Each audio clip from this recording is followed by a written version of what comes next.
Hello and good afternoon. Thank you for joining. Hello, everyone. You're very much welcome. I can see that we have quite a number of people that have already joined. Um, so my name is Roseline. I'm going to go ahead and just start without waiting too long because I see we have a considerable amount of people. My name is Roseline, and if you are a regular here, you already maybe know my face, but if this is your first time, I'm Roseline and I work with Nexi, and today I'm going to be talking about the UK's latest updates, the updates that we all woke up to Tuesday last week, and what are the implications for you if you're considering going to the UK this September or considering going to the UK beyond September 2023. What does it mean? Who does it affect? Who is not supposed to be bothered? And what are the alternatives that you might want to think of? So that's what we're going to be talking about today. I'm about 12 minutes late, so we're going to be doing this into maybe 1 o'clock and beyond if I have more questions. So last week we all found out that the UK has decided to enact certain rules or laws that are going to be governing the student visa route for people who are looking to study in the UK, especially people looking to study in postgraduate programs, seeking to acquire postgraduate degrees from masters and beyond.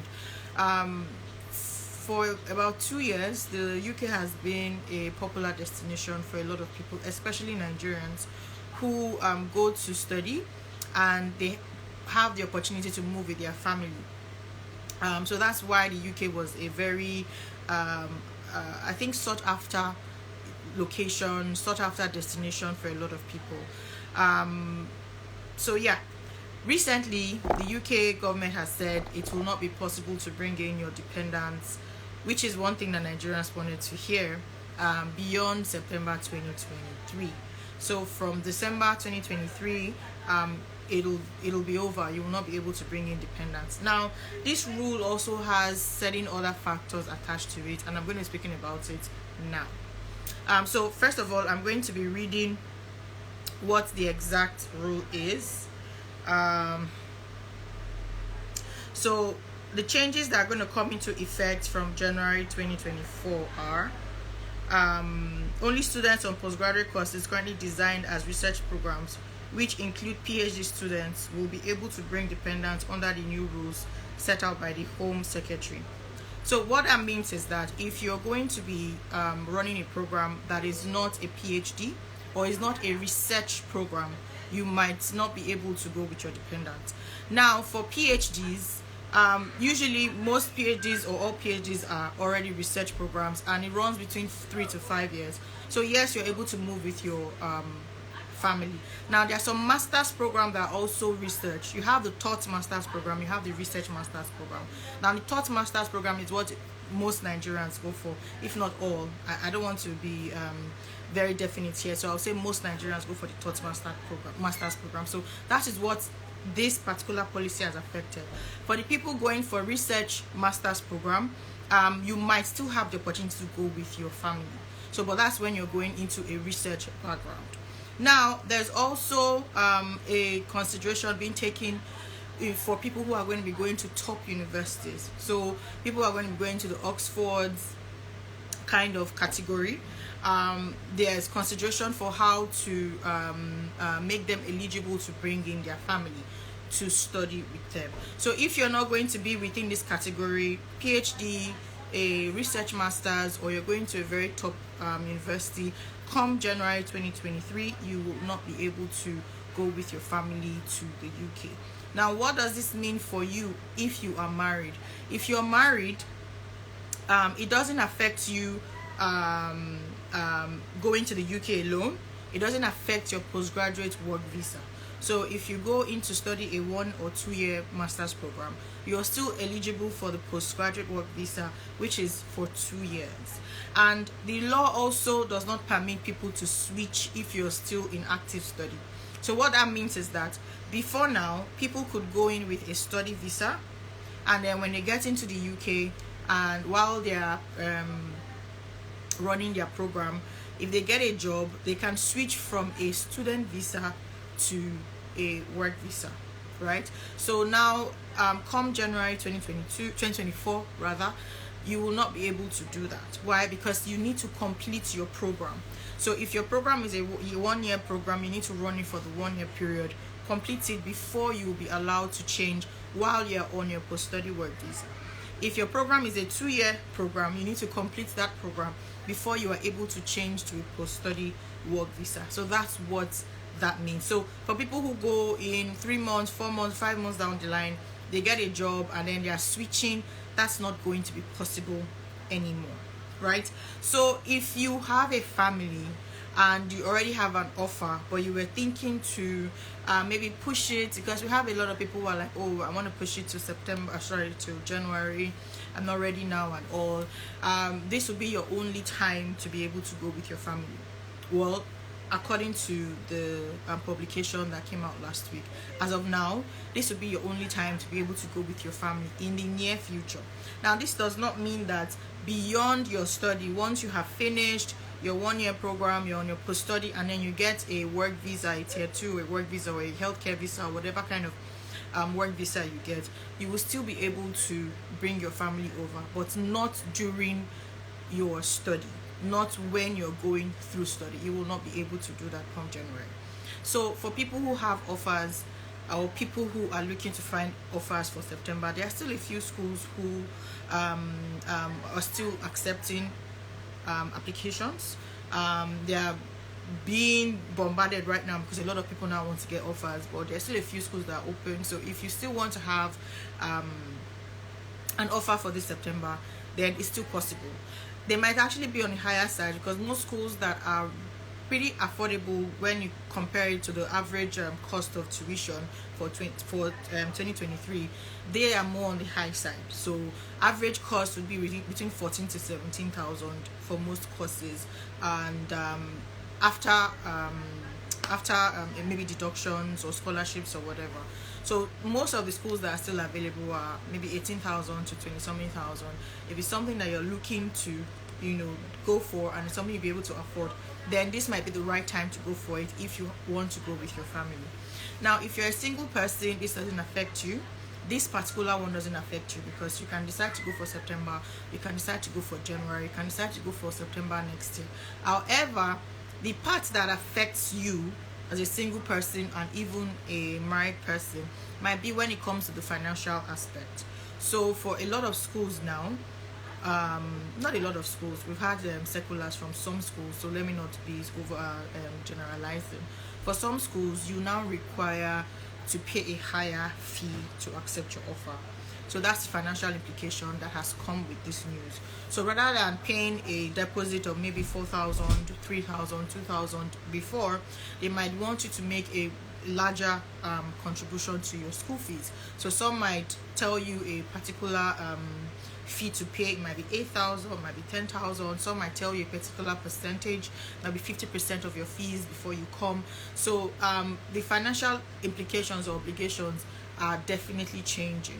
So what this means is that for September, there might still be some concessions here and there, because schools that we are adjusting to this news, the schools are also adjusting to this news, are finding the best approach to work with this, because this is their line of business. This is something that's going to affect them financially, and their institution needs the funding that comes from international students to be able to run. So they are going to be making decisions that would benefit them and as well benefit the people that are coming.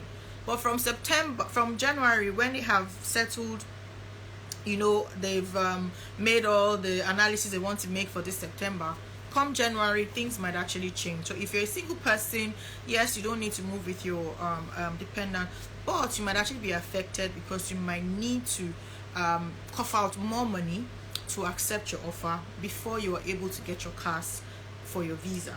And then this might also translate to the border interview. So we don't know, because there are talks that they might actually review the financial aspects of people that are coming to study. So you might need to show that you've paid 50% or 70% or 80%, like you do in other countries. Like if you're to go to Ireland for example, you have to show that you've paid 100% of your school fees. If you are not required to pay 100% of your school fees from your school, you have to have an official letter stating it, and your school has to declare that they are aware that you still have certain amounts to pay, and then they've given you the period when you have to pay it. So this might be something similar that will be happening at the border as well. We don't know. I'm just speculating based on the things that are happening in other areas. So please don't quote me anywhere and say Rose from Nexus said this is how it's going to be. I'm simply speculating. So my personal advice would be, because this is new and because things are still changing, the best time to go will still be September, because it will still be the most favorable to those that are married or not married. Come January, if you're not married, of course you can't go with your family. If you're single, of course you might be coughing out more financial more money for your school fees. Now also on the financial aspect, you still they are still deliberating on the maintenance cost. So maintenance cost might actually increase. I can see some people are requesting to come live. When I finish and you want to ask questions live, fine. Of course, I'll be glad to accept your request, so that I'm not distracted and then everybody can get what I'm saying here. So I'm not going to be accepting any live requests. But you can continue dropping your questions if you have questions, just so you don't forget. I'll definitely be scrolling back up to look at questions that has been asked. So so for the maintenance cost, currently the maintenance cost for in London is about 12,000 and some change. Outside London is about 9,207. So if you're going to any location outside London, there's a particular amount of money you're supposed to have for maintenance for a period of 9 months, right? Which is the 9,200, and this money has to be present in your bank account. You need to show proof of this particular funds.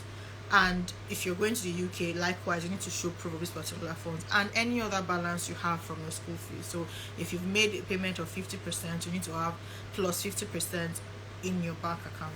Now this money might actually increase because they are looking to review it. Now the reason for this, I'm speculating, of course. I'm not going to be saying this is why they are doing it, because nobody can.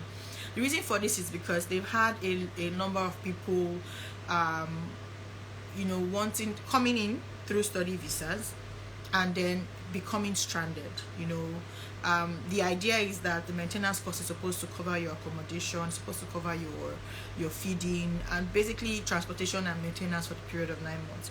Within 9 months, you're supposed to be able to balance yourself and then maybe get a part-time job and you're able to sustain yourself. But for a period of 9 months, you're supposed to have that funds to help you. But what they are saying, or what they saw, is that people come in and within a couple of weeks, within a couple of months, they've exhausted the money they came in with. They are homeless. They are going to their social welfare offices, asking for homes, asking for accommodations, asking for asylum, asking for some kind of help. So these it's surprising because before you get your visa, you declare that you have the financial means to actually sustain yourself while you're studying, right? You need to declare it. So after declaring you have financial means, you get to the UK, and at the end of the day, you're going to meet them that you're stranded, you no longer have money, you need help. And it's surprising because that's not the arrangement that they were supposed to have. Secondly, for the schools as well, a lot of people go in, they pay in their deposits, maybe make it up to 50%, and then they are not able to complete their fees.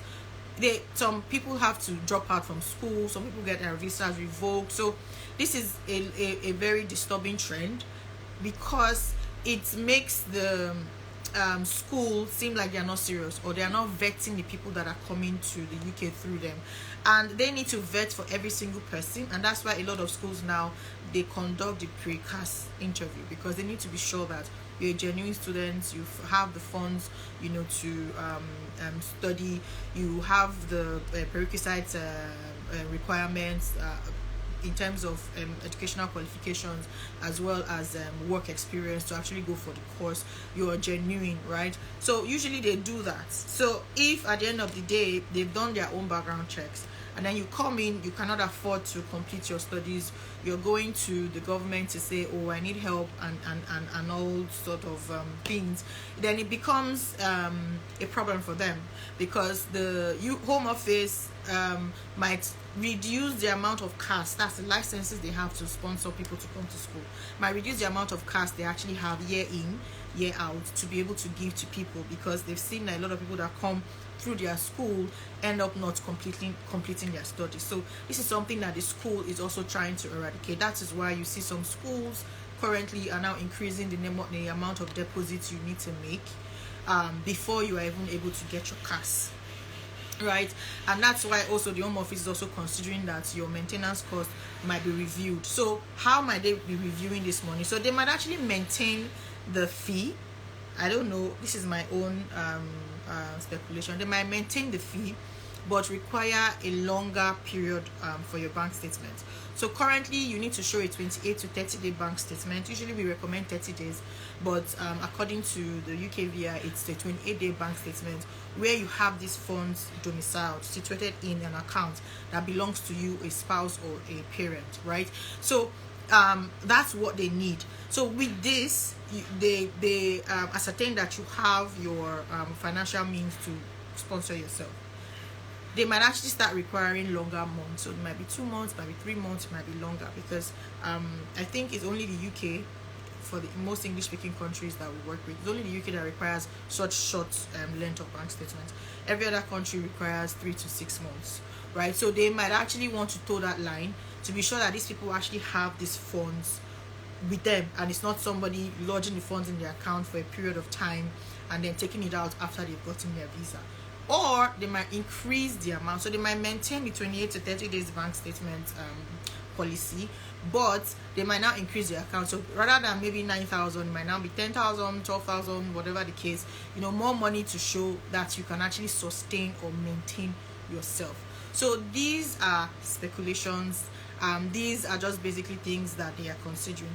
Now, what even made it worse, I'm going to go into popular discussions that happened on Twitter and on Instagram, is that we had a fine man, Nigerian guy, that went on and started saying a whole lot of things that I don't know, it was just unbelievable for somebody to go in and tout so much lies and disrespect the whole country like that. And it has brought on a lot of discussions, both within the mainstream media, newspapers, TV and all, and then even on social media. And it has brought on so much emotion. So people are very angry, some people are distraught, some people are panicked. We have a lot of people coming to us and like, oh, what's the implication of this for me? Oh, I must go this, people are panicking, like, okay, what's happening, So it has brought on a whole lot of emotions, and that's why I decided that, okay, let me come on here and talk about it, and let me tell the people that is affected how it does affect them, and what are the alternatives to do. How do you plan towards it? If you really want to go abroad to study, and you have your family for that period, because you're going to be away for give or take 3 years if you have your post-study work visa plus your 1 year masters, and you don't want to stay away from maybe your wife or your husband, and maybe you have kids, 1 or 2 or thereabouts, you don't want to stay away for such a long period of time, then I would advise you to take advantage of September. It's closing up. We still have some openings here and there, but it's something that is closing up really, really, really fast. And if you do not mind going without taking your family, then fine. January is still there for you. September next year is still there for you. April, May is also still there for you. It's something that you can still work with. Then you can also consider other countries if you are very, very particular about moving with your family. So Canada also grants dependent visas. However, Canada requires more checks, more criteria for you to fit the visa requirement for you to actually get it. So this is something that we can do for you to evaluate you to see, okay, if you actually qualify for it, and when you'll be able to apply for a visa. So Canada is a country that you might want to consider. Australia is also another country you might want to consider if you're particular about moving with your family. And then the US is another country you might consider. So these are the English speaking countries we work with that still consider dependent visas, right? Do I have any questions? You guys can drop questions. Maybe I can answer. Okay. No questions yet. Okay. No questions yet. All right. So, For people who already have offers now, I mentioned this at the beginning of my discussion. For people who already have offers now that were thinking of dropping the offers, or you're waiting for a particular school to give you an offer before you make a decision, then you might need to act fast, because what's happening is schools will start, or might start, or even have started withdrawing offers, right? So what would secure your offer, first of all, is that you accept it. Once you accept it, you need to make a commitment, so you need to make your deposit. Now your deposit will count you as, okay, you have passed a particular step. If you do not require a precast interview, then you might go on to the next stage, which is to fill your cash shield or a questionnaire, and then you get your CAS. Now if you have not done this, then you might actually still lose out on that offer. You might just one day wake up and receive an email saying that your offer has been withdrawn, or you have been automatically deferred to the next session. Why? Because their spaces are now full. So what happens is that usually they will give out more offers than they have spaces for each course, because they know that not everybody that gets an offer is going to take up that offer. Most people apply to 2 or more schools, and if you're having an offer from 2 schools, you definitely are not going to be able to go to the 2 schools to study. You need to pick one. So they know that some people would still definitely drop offers that they get from them. This is why they give out more offers than they have spaces for. So what determines your ability to actually hold a place in that spot is if you complete the steps. So for people who have offers and you're still waiting for the one that is still coming, those ones that are still coming might come with a refusal, a rejection. They might tell you, oh, the spaces are full, or you might not even get a response from them at all until maybe next session. So I would advise you, accept the offers that you have now. As long as they are unconditional, or even if they are conditional offers, you can actually meet the conditions. If the conditions are easy to meet, please accept the offers and go ahead with whatever requirements you need to fulfill, so that you can secure that offer. Secondly, Form A is now something that is a lot of schools do not even want. So if you say, oh, I've raised Form A, they don't want to listen to you. Why? Because I would say the track record for Form A remittance is maybe 30% or less. So if 100 people comes in to say, oh, I've raised a Form A, I want to pay my school fees and blah blah blah, and they give you evidence, maybe 30 people or less would eventually be able to pay their fees using that channel. So they no longer respect, or how will I put it, they don't longer want, they just want to have their money in their account. So even if it's for me using pain, it doesn't have business, but let them see that the money has gone. So for people who have offers now, and you need to accept your offers, I would encourage you to go and pay directly to the school for your deposits. So usually the deposits are around 2,000 to 4,000, 5,000, depending on the school. Go and pay your deposit using the direct means, because I can assure you that while you're stalling waiting for Form A, there are people going to go and do direct deposits, and that course that you are have an offer for is going to fill out. And then at the end of the day, even when your Form A is deducted, they will still tell you there's no more space, that you need to still defer, or you can start requesting your money back, and that's going to take months. So I would advise you to look for a means of paying directly. And mind you, it's not only Nigerians that are going to study in the UK. Indians are the number one people in terms of volume that go to study in the UK. Then you have a lot of Chinese as well, you have Pakistanis, you have Ghanaians, you have Kenyans, you have a lot of people. So it's not like they're sitting down waiting for you to make this payment. They have people from all over the world also looking to make payments, and they have faster means of paying because they don't have the issues that we have in Nigeria with Forex. So these people are going to be able to get their monies across to the school faster than you. So if you sit down waiting for Form A, and yes, you 100% want to go for September, you might actually still miss out, and a lot of people will miss out. This one is a no-brainer. A lot of people will miss out. But of course, you that you're here, you're privileged to hear this information, and this is like a warning to you to say, if you're really serious about this, try by all means to make your payments. Then another point I'm going to make is, if you have an offer and you got it on your own, you're not working with any agents that can help you, like us, we do this for free, that can help you to navigate this process, then I would strongly advise you to do so. You know why? When these old conditions were not in place, you could actually risk it, if you're a family person, or even if you're single, because we still, now that you can still use your 28-day bank statement, the rules have not changed at all. We don't know what December is going to bring. We don't know what January people are going to face when they want to apply for their visa. Do you understand? So for you to do this on your own and then you miss a step, it might actually cost you the offer, especially when money has already gone and then they tell you they don't want you anymore. So let me give you an example. Now, a lot of people apply without considering their travel history, and then when you're filling your cash shield, you go ahead and put certain information in your cash shield, and then the school ends up denying your offer. Why? Because you have not been able to prove that you are worthy of getting that CAS, your confirmation of acceptance of studies. You are not worthy. Why? Because they want people that 100% or maybe 99% would get the visa from the Home Office.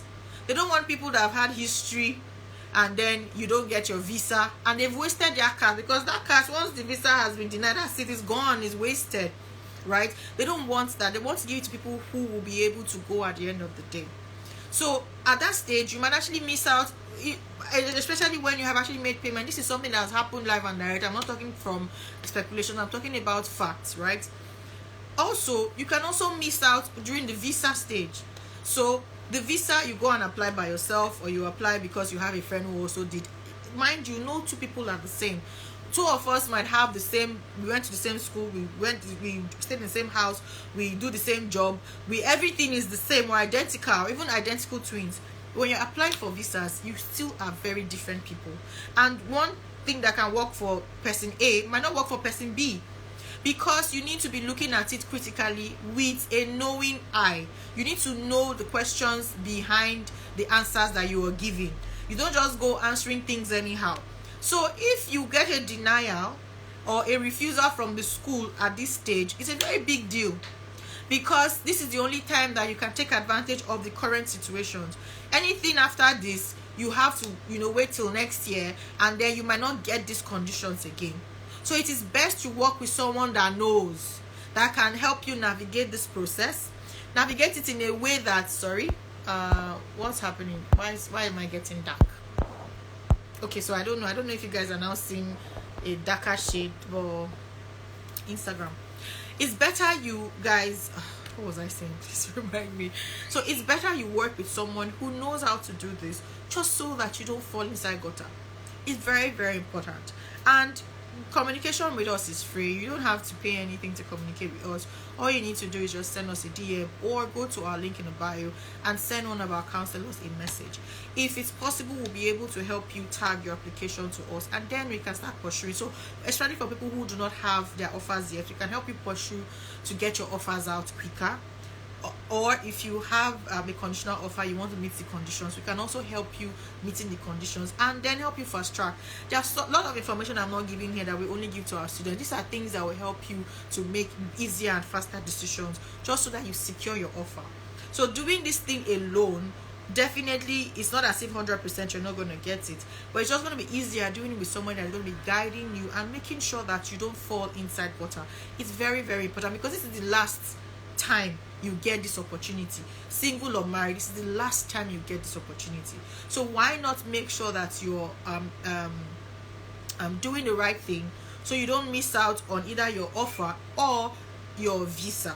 Now, aside even you as a person, if you're going with your family and your maybe spouse had previous denials or issues, or you don't complete the documentations required for filing for your dependents, and they get a visa denial, that's it, right?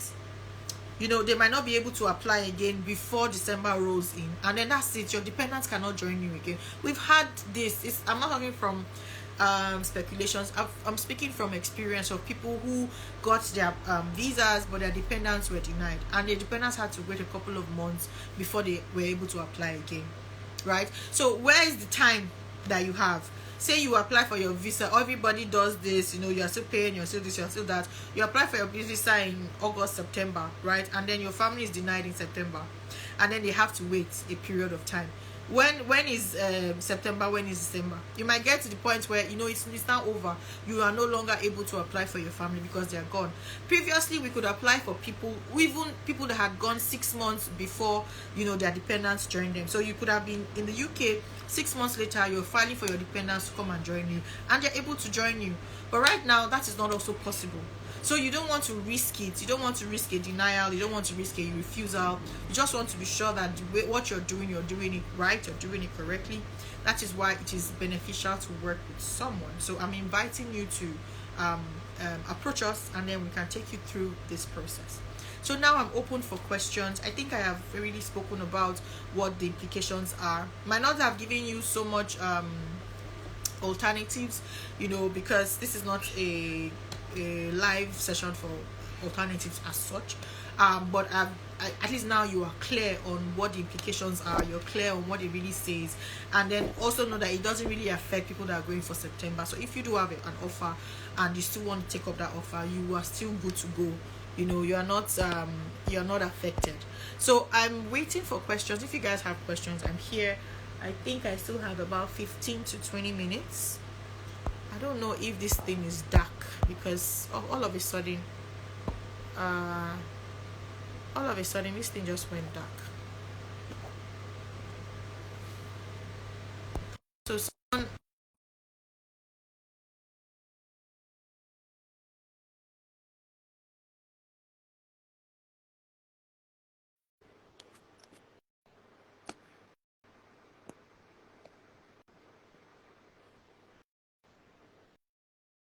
okay, someone sent me a request to join my live. Okay, so I don't know if they are still there. Okay, I don't know if they're still there. So I'm waiting for questions, guys. If you guys have questions, I'm ready. When is the earliest time to apply for visa? So you can apply for visa as of now, 6 months before your court start date, as long as you have your pass. Um, but you'll not be able to travel until 1 month before your court start date. So if you have finished your process with your school now and you've gotten your pass, you can go ahead and apply for visa for you and your family if you have one. But if your visa comes out, say middle of June, you can't travel till sometime in August. Calculating when your course start date is versus when your visa is. I mean, your when you're able to travel. So 1 month before you can travel, but you can apply for visa from now. So I say from April, I think May, from March, April, May, people have applying for visas and people are already getting visas for themselves and their dependents. I think I have another question. Um, for those going in September with their dependents, what's the question? Is it too late to apply for study visa for September? No, no, no, no. It's still actually early. You know, when it's getting late is when it's getting to July, late July, and early August. So if you are applying now and getting a date for your biometrics in late July, early August, it's still fine, right? Because by the time you apply and you use the standard processing time is 3 weeks, you're still going to get your visa within August, and then you're still going to be able to travel. You might not have enough time to plan. Now tickets will be very expensive, so it's better to get it early and have a couple of weeks or months in between to buy your tickets, because at that stage you're going to be able to get the best price. But notwithstanding, you still be able to get your visa. But if it is in August you are applying, and then you won't even see dates. You probably be seeing dates sometime in September, sometime in middle or late September. Do you understand? So in most cases, you're going to be applying even after your course has started. And then you want to spend money on priority or super priority, because you cannot wait for the 3 week stretch. You have to apply within, apply to get your visa out within 24 to 48 hours or 5 to 7 days, which is priority or super priority. So the best thing to do is finish up your process now and apply for your visa. Get a suitable date. Walk in for your biometrics very comfortably. It's not as rowdy as it's going to get once you start getting to late July, early August, and into September. So it's best to complete your process now and then go for it. Is it too late to apply for 7? No, it's not too late. Please, is it good for someone to declare visa refusal that happened 2021? And if no, what is the implication? So I wouldn't know what country this is. In your application, you need to be truthful, right? So the UKBI uses that form, trusts you to declare the truth. However, even beyond declaring the truth, usually we go ahead, a step ahead, to explain the reasons behind the refusal, because we understand maybe the way they think. I'll put it like that. So what that means is that even though we declare for our clients, we still go do 1 or 2 steps to ensure that that declaration doesn't affect them, especially for something that happened in 2011. That's about 12 years now. If it's for another country refusal, you don't even have to declare it because it's been beyond 10 years. But if it's for the UK, it is ever, even if it was 20 years ago, you still need to declare it. So we don't just declare and then just go along with it. We declare and then have an explanation. And it's also dangerous not to declare if it's for the UK, because they will find out. You're still the same person, you still have the same biometrics if you took biometrics for the last refusal that you had. So if you don't declare it, when they're processing your visa application, it's going to pop up. They're going to know. So once they know, that's automatic. They're not even going to consider your application again. They will just say you lied on your application, and for this reason you have been refused, and you might even be banned for 10 years. So it's not even only about not declaring and getting a refusal. You actually get a ban because you lied. So if it is for the UK, yes, you have to, if you've ever had a refusal. But we also do go a step further to put 1 or 2 checks in place just to ensure that that declaration does not affect you. For other countries, if it's over 10 years, you don't have to, according to the form. But if it's within 10 years, you do have to. But also, we also take 1 or 2 steps when we also apply for visa. So that's why I'm going to invite you to apply, because usually I don't like giving visa advice. People can take whatever I say and run away with it, and we're going to do something that will affect them. And this might lead to a refusal or a ban. And I wouldn't want that, because you don't want to start accumulating history with the Home Office. You don't want to start accumulating denials. And this is going to cut across different countries, because if you're going to the US, you're going to Canada, you're going to Ireland or any other country, it will still affect you, right? So why would you want to even risk that? And then, of course, there's also a ban. So they might ban you for 10 years, which is even a very sad situation that a lot of people have actually fallen into. So we wouldn't want that. So I would advise that if you really do need to apply for your visa, seek help, and we're here to help. No, so the question is, can one apply for a visa when the CAS has not been issued? No, you can't apply for a visa. You can't even fill the form, because you need your CAS license number to be able to fill the form. Now, this CAS license number is provided to the schools by the Home Office, that's UKBI. And once you put it in the form, it recognizes that, okay, this CAS is something that we issued. And then with that, you can now continue to fill the form. So if you have not gotten your CAS, there's nothing you can do. You cannot apply for visa. You're not going to be able to get to the next stage. You might be able to create an application, but you cannot fill it up or submit that application. Is it too late to apply to schools for September intake? No, it's not too late. However, like I said before, most of the schools that are now available are more on the higher side compared to what you could have gotten earlier in the year. So earlier in the year, people could have gotten schools ranging from 12, 13, 14, 15, and even 16,000, because that's like the average going range, especially when we don't have discounts. But now you might not be able to have those schools.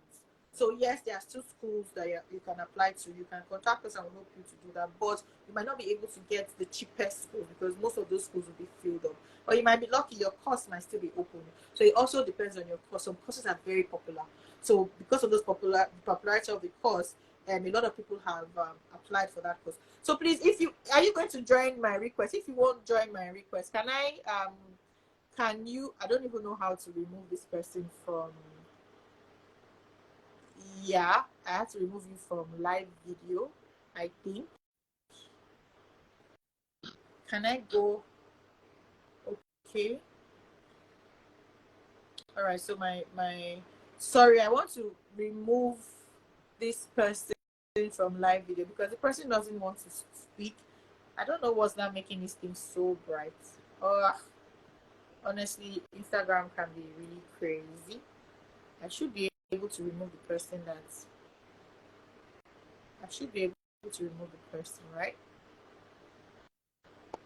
Because the person has. Please, can you end your own session so that I'm full screen and not half screen, so that I can actually even see my face. All right. So, guys, I still have a couple of questions to answer. Please, is it good to declare visa refusal? No. Can you apply for visa? Yeah, I've answered this. Is it too late to apply for schools? I've answered this. Can visa denial to US affect UK or Canada? No. So, visa denial to the US will not affect um, uh, visa denial to the US will not affect your UK application. Visa denial to the US might affect your Canada application, depending on what the denial reasons are. So if it wasn't a serious reason, because sometimes your application is not thoroughly checked. Your application, they don't even give you time of the day to even explain yourself. So they just refuse to saying that okay, you're not qualified to enter into the US, blah blah blah blah blah. If that's the case, then it's not a problem, right? You can always talk about it. That's why there's room for a letter of explanation, and you need someone who is very knowledgeable about writing letter of explanation for purpose of visas, especially to different countries, to help you do that. It's not something you just gonna write nonsense, right? You just write and go put yourself in more wahala, because what they didn't ask you, you have to write on the letter to explain beyond what you have submitted in the application. Then the letter, you now go and shoot yourself in the foot, then it's your problem. You understand? So that's why you need someone who can really do it. Please, can you disconnect the person I have live now? If you're not gonna join, please can you just disconnect so that I can have my this thing full? I don't know how to disconnect this person. Guys, help me here. Uh, okay. No, I don't even know who this person is. I said I okay, so I can now remove. Oh, yes, I found it. Okay. All right, Ego, you didn't want to say anything, so I had to remove you. I'm sorry. So as I was saying, let me make myself a bit clear.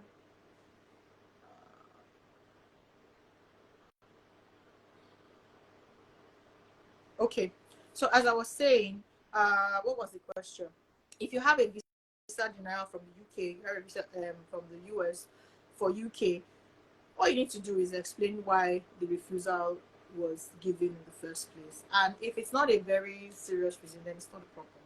But you need to explain. For Canada, you need to declare. You don't even have a choice, because they share data with the US.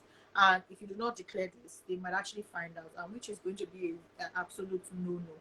So with a visa refusal before, it's a give or take, either this or that. But when you don't declare and they find out, it's 100% no, it's 100% denial. So you need to declare, right?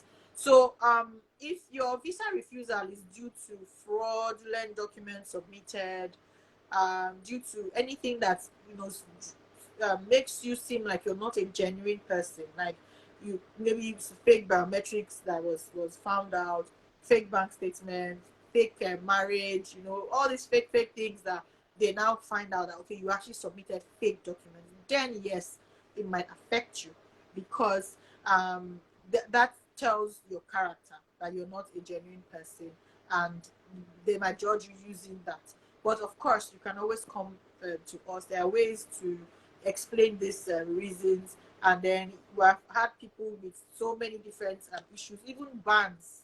We've had people with bans that we were still able to get their visas for them. So it's not like a very big problem if you work with people that know, what they are doing.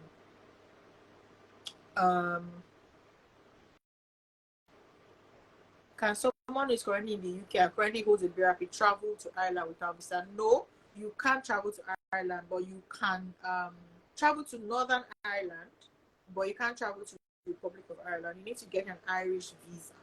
You need to get a visa for Ireland. So the UK and Ireland, they are separate countries. But if you are a citizen of the UK, or maybe you have some form of permanent residency, yes, I think you should be able to go to Ireland. Is it too late to apply for school in September? No, it's not too late, but you might need to pay more. Can visa? Okay, yeah, I've already answered that. What will happen to someone with 10 years visa that wants to apply for student visa? So if you have a 10-year visa and you want to apply for student visa, it's fine. They are different. So your student visa is different from your visit visa. So if you have the 5 years, 6 months, 2 years, or 10 years visit visa, it's completely different, because on your visit visa, it's for a different purpose. You can visit the UK for up to 6 months, without recourse to work, and you can do short courses within that period. You can't stay beyond that, and you can't work. And you need to also let them know why you're going to UK. So if you're going there and you're spending 6 months at a time, they might want to question you as to what you're coming to do there for such a long period of time. But you are allowed to do that for up to 6 months. But for your student visa, you can go to the UK and study for courses longer than 6 months. You can also work while studying if your visa allows it. Most bachelor's and graduate and postgraduate programs would allow you to work. And then it will now make you eligible for your postgraduate work visa, either 1 year if it's a graduate degree, 2 years if it's a postgraduate degree, and 3 years if it's a PhD.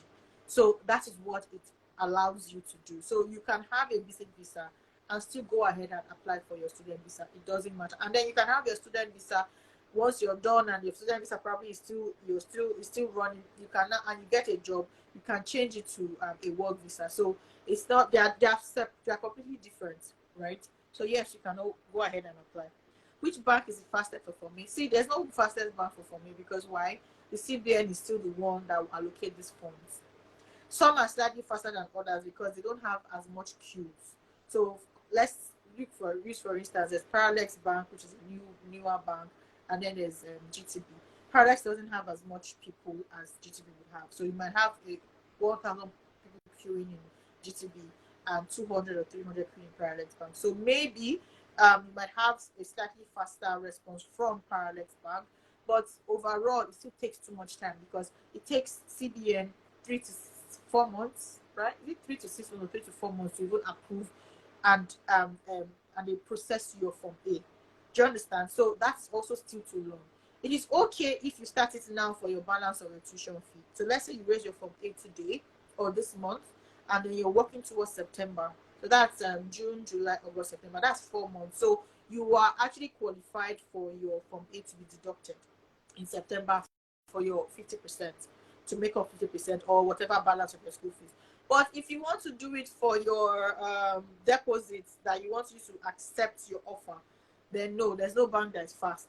I know some people have maybe siblings or colleagues or whatever in the bank that can help them fast track it. These are individuals that are able to do so. It's not something that, if everybody knows that, let's say UBA does it in 2 weeks, everybody will run to UBA, and then UBA will now start doing it in 2 months or 3 months. So that's just how it is. It's none of it is fast. Dinner was due to no TOEFL scorecard. Okay, that's a very simple thing.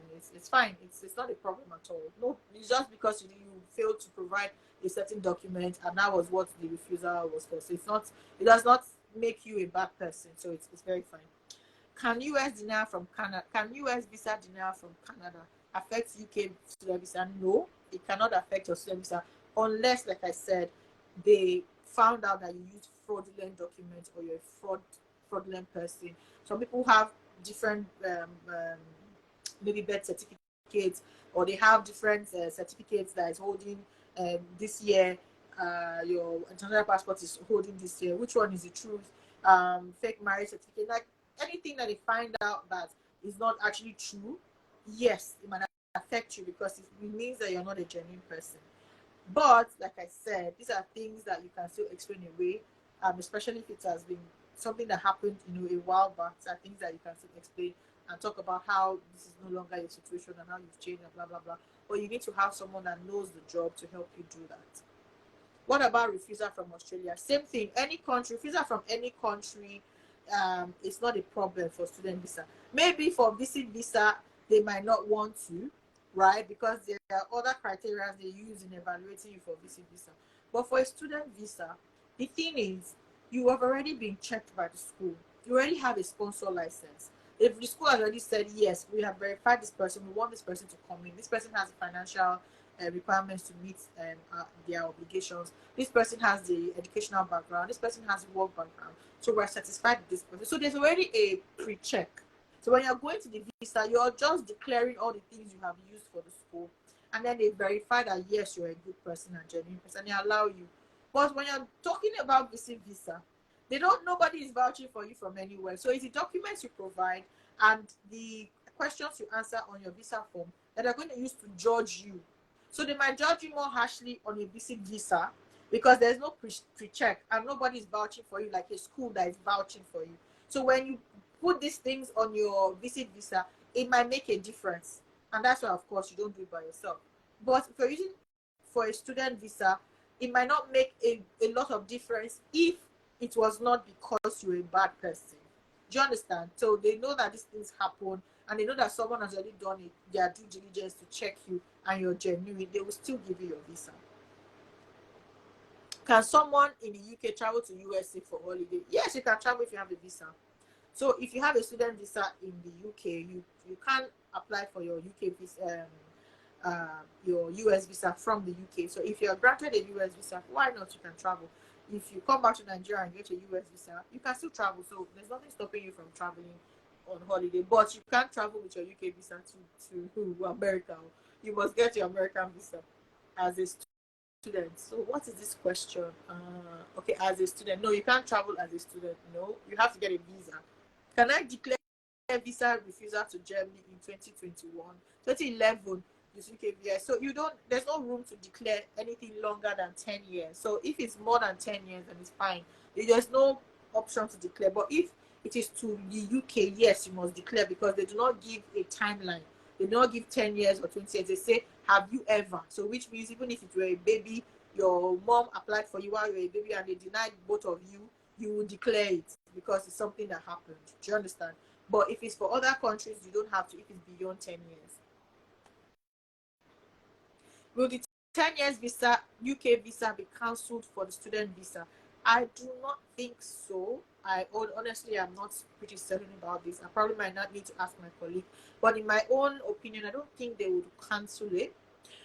Especially because it's 10 years, because you can finish up your program and want to come back to your country and then still have access to be traveling in and out. So in my own opinion, I don't see why they would want to cancel it, but I don't know what the law says. So this is something that I need to check to see if they will actually cancel it or not.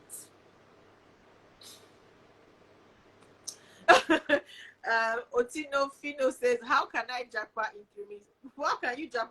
I'm sorry, there's no jackpot in 3 minutes except you are a sorcerer, except you have the ability to snap your fingers and disappear. Maybe if you are Thanos from the Avengers and I can, snap finger and things happen, probably you snap your finger and choose any country. You want to go to the Caribbean, you want to go to Barbados, you want to go to the US, you want to go to Jamaica, the beachfront, palm trees, sipping coconut juice and all. Yes, you can do that in 3 minutes. So if you can do that, please let me know. Probably I'll join you on our world tour. But there's no way you can jackpot to in 3 minutes. Can somebody that lives in the UK help in paying deposit? Of course. In fact, when I say pay directly, that's like your surest and best way to pay, because Nigerian cards will not pay for that money. You need to source it in foreign currency, and you can use international denomination cards. Is that correct? Maybe like your dollar or euro card from Nigeria, or you can have someone in the UK or in the US or in Europe that has a card that can accept such large amounts and then you pay. So let's say 2K, 4K, 3K, you can pay. Now I don't know what the exchange rate is, so it might differ from person to person. So if you're using someone who's a friend, they might give you a cheaper exchange rate. If you're using someone who's transactional with you, they might give you the standard black market exchange rate for you to use. So you can source this and just make your payment. ensure that you make your payment and the school acknowledges that the payment has come through, so that you can get on with your process. When is the earliest time to do tuberculosis test? So right now is the earliest time. So right now you don't have any reason not to do your tuberculosis test, because the tuberculosis test is valid for 6 months. So thank you, a new unique damsel. Okay, sorry, unique damsel. You don't have any reason not to. Why? Because it's valid for 6 months, right? So if you're doing it in June, because it's the last day of May, if you're doing it in June, you have July, August, September, October, November, December. So it's still valid, right? There's no way you not get your visa and travel in September or highest October. So it's still valid. So you can do it June, July, August, right? But I would want you to do it earlier so that you can apply for your visa, because you can't apply for your visa without your tuberculosis test. So if you haven't gotten an appointment date, please go to their offices. If you need their addresses in Benin, Abuja, and Lagos, contact any of our counselors. They will give you their addresses. So go there and book a date. Go for your tuberculosis test. If you can do it online, please do so. If you can do it by phone, also do so. But the most sure way, the fastest way to do it is when you go to their office and do it. Just know that you have a date, an appointment where you're going to do your tuberculosis. It will get very critical very, very soon, where people are actually sleeping at the office or going there as early as 4 a.m. just to get an appointment date. So please do so. I'm having a lot of questions. How much is visa application, IHS fee for 1 year masters, UK masters? So with the exchange rates, I would say it will cost somewhere around so the visa fee is when it's translated in dollars, around 600 and something pounds. When it's converted rather to dollar, it's around 800 to 900 USD. So that's how much the IHS fee is for now. So this is fluctuates because it's an exchange rate. It's a conversion from pounds to dollar, because you pay in dollar when you're applying for your visa. Then for the visa fee, the visa fee is also around 400 and something as well, almost 500. So give or take, both of them are going to be around 1,004 or 1,005. So if you are using dollar conversion now, dollar as at today is around 760. So I'm going to do that now. So let's say 760 times 1,004. That's 1,064,000. So let's just say around 1 million, because we don't know what the exchange rate for dollar is. But with the situation right now in Nigeria, we don't know if dollar is going to skyrocket. So if dollar keeps increasing, the money you need to pay keeps increasing, because you need to pay this money in foreign currency. And how do you get foreign currency? You can't get it through your bank. You need to source it through other means. And using other means is quite expensive. Black market rate as of today is around 760 something. I don't know the exact figure. So around 1 million, 1.1 million for each member of your family. So for you, your wife, your kids, you pay the same thing. Sometimes your kids pay lower, but this is by luck. You might get to the page and find out that your kids have to pay a reduced fee.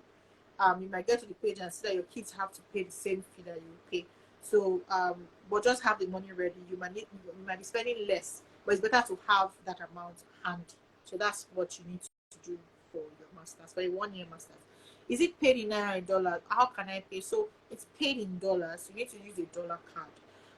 So it's either a dollar card domiciled in Nigeria, let's say maybe a GT or First Bank dollar card, or an international dollar card that you can use to pay. I just found an app that is really good. It's called gray.co, gray.co, and when you download it, it's a Nigerian app that is existing in Kenya, Tanzania, and Nigeria as well. So when you download it in your iOS or your Android phone, you can register. When you're verified, you're able to pay in money, and then you're able to buy dollar. So you can buy dollar, create a virtual card, and use it to pay for anything online, right? I did it, and I've been using it to pay for a lot of things online. It's so easy. It's so fantastic. This is not a paid advert.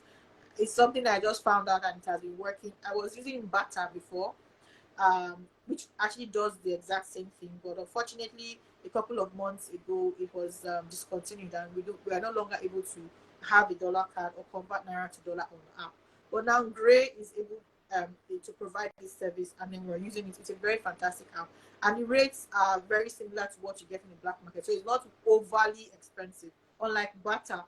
Before Bata, when you go to Bata, maybe dollar is around 700. Bata will be giving you at 720, 730, even 750 because there's a difference.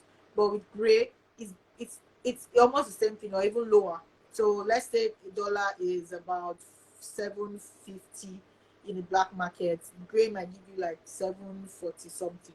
Do you understand? So it's actually really, really good. And with that dollar card, if you create it, you should be able to pay for your IHS, for your visa fee, and even other international payments. So yes, that's something you can do. Somebody helped to fill my form for Canada visitor visa and said no, I have never been refused.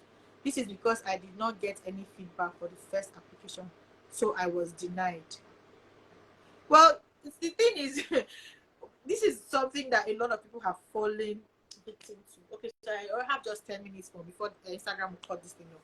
It's something a lot of people have fallen victim to. Somebody is filling your application form doesn't mean that you're not going to be involved. It's about you. It's not the other person's business. If they deny you, it is you. It is you. It is going to be on your name.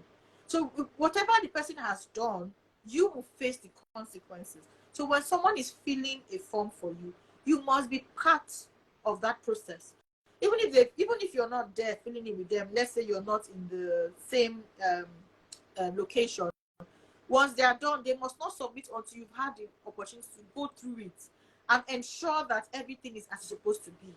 And then also do not be evasive. Tell them everything they need to know about your travel history, because it's also a problem. When people come and you ask them, oh, have you been denied? Or they'll say, no, because they've forgotten, or they feel that they don't want to tell you. But you're forgetting that these people have systems that can draw up your history from even when you do not remember. So they will draw up this history, and then they will see that, oh, you have not been truthful, and they will deny you. Do you understand? And that person that made the application for you is not going to be there helping you to face the consequences. So you should have declared, you should have checked. So this particular one, I'm sorry to say, is on you, because you should have verified before they submitted. Because there's a place where you tick that you have, you have declared all the truth is to the best of your ability. These are the information you provided are the truth, and blah blah blah blah blah. So they're not going to be asking, is another person, is it this other person that filled it, is it person that's going to be declaring for you, and is it person that's going to put their name and tick? No, it's you. So please, everybody listening to this and people that are going to watch this after this live, always ensure, even if you're the one doing your visa, always ensure that you're part of the process. Even if you are not there while they're filling it, seek your form, go through it and ask questions. It's your right, because anything that happens to your application after that is going to be on you. Whoever filled your form is going to move on to the next person that are going to be helping and forget you ever existed. So please, so if you're going to apply for Canada again, you need to declare the first and the second one, and then tell them it was an omission, blah blah blah. I don't know how you're going to do it. You can contact us and we'll probably be able to help. Not everything I can say here. How will I handle my third name that are in other documents like NYC and birth certificate, but not in my passport? Okay, so you can use an affidavit for this. Ideally, if you have actually had it on your passport, this means that your NIN doesn't have your third name, because they work with what's on your NIN if your passport is a new passport. So the good thing to have done probably would have been to go and change your passport, of course, just so that it has your three names. But if that is not the case, swear an affidavit, right? Have an affidavit that says that this person is also this person, and in most cases it's supposed to work. So that should fly. Will it affect my UK status? No. If you have a denial from Canada, no, it should not affect your student visa. Can someone based in US apply for visa for me? Yes, anybody in anywhere can submit your form for you. You can pay for your visa application and all, but they must submit it in the location that you're in. So let's say for us now, we filled forms for people in Dubai, people in the US, all over the country, even in Ghana, right? All over the world, rather. So what we do is we pick your visa location in that country, submit it for you, and make the payment. So it's not a problem, right? So as long as they are picking the country and then picking the location where you are, so that you can submit your application there and then do your biometrics there, it's not a problem. Please, what please type grey. In fact, you have grey.co, grey.co. That's the site. But if you go to App Store or Apple Play, it's Grey Finance. So just type Grey Finance, you see. It's a very amazing app. I just started using it and I've been blown away by the things I can do with it. If anyone is denied visa, do they usually refund IHS? Yes, they will refund your IHS. They will not refund your visa. Your visa fee is gone and gone forever. So that's a risk you have to take. But your IHS fee will definitely come to you. And that is why it is good you use a card that you have access to, because they will return that money to the card. So if you've used someone's card and you are denied, this is not something anybody prays for. You need to be following up with that person, because within 6 weeks or thereabouts, they will return the money back to that card. Okay. Yeah, please. Has BCU started January 2024 admissions? I don't think BCU has started, no, because they're not done with September. But please, and please, we're a preferred partner with BCU. So come to us and we'll be able to put you in the forefront. So yes, we might not be able to get an offer here because they're still dealing with September, but we can definitely start your admission process for January. So please try to contact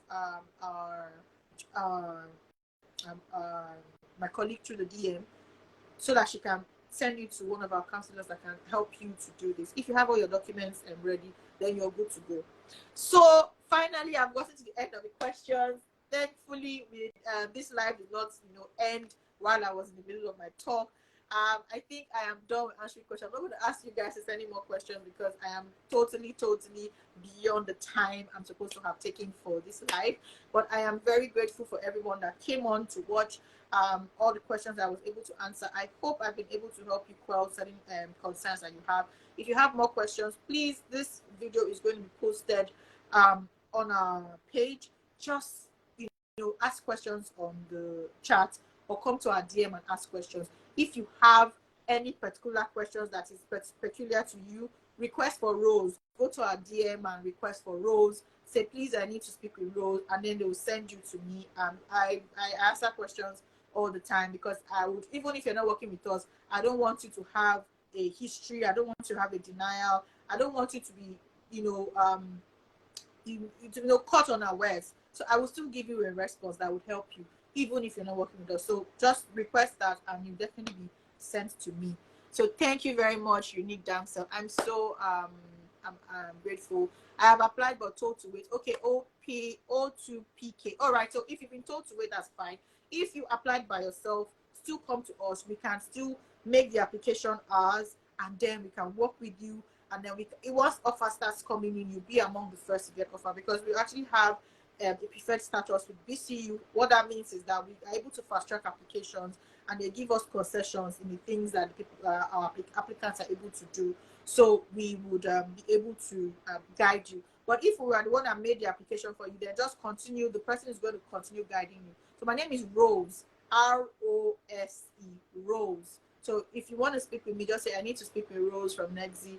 Or if you go to our DM, link in the bio, when you say speak to a visa officer or speak to a visa counselor or something, I can't remember what the exact word is. If you click on that link, it comes straight to me. So I answer visa questions. So if you go to our link in the bio, you are going to see my link there, or you simply go to our DM, request for me, and they will send you straight to me. So thank you. And it's a bye from me.